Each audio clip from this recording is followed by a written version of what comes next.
একেবারেই একেবারে খুব দারুণ প্রশ্ন করেছেন। এই যে 26,000 যাদের চাকরি, 25,752 জন যাদের চাকরি গেছে, তারা ইউনাইটেড নয়। তারা যদি ইউনাইটেড হতো তাহলে কিন্তু মমতা ব্যানার্জির অবস্থা খুব খারাপ হয়ে যেত।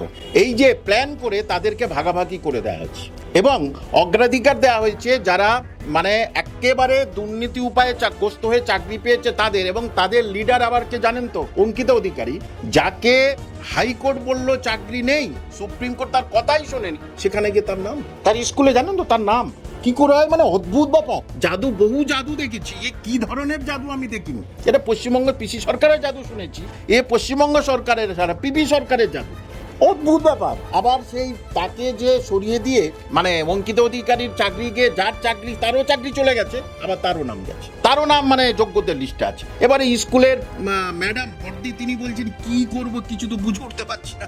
তাহলে দেখুন কতটা গাফিলতিপূর্ণ কাজ করছে এই সরকার। এদের বলেছে তোমরা অযোগ্যদের নামটা লিস্ট করে দাও, ব্যাস মিটে গেল, যে টাকা ফেরত দে সবাই, আর ওদেরকে ধরে এফআইআর করে বল কে কে টাকা নিয়েছে, পরিষ্কার হয়ে গেল। তাহলে ও গেছে এ টাকা নিয়েছে, তাহলে তাদের হচ্ছে জেল জরিমানা করার সে সাহস নেই তো। কারণ এটা হলে ক্যাবিনেটের বহুজনের কোমরে দড়ি পড়বে, তারা তো নাম বলে দেবে, সেই জন্যে যোগ্যদের লিস্ট দিচ্ছে, অযোগ্যদের লিস্ট দিচ্ছে না।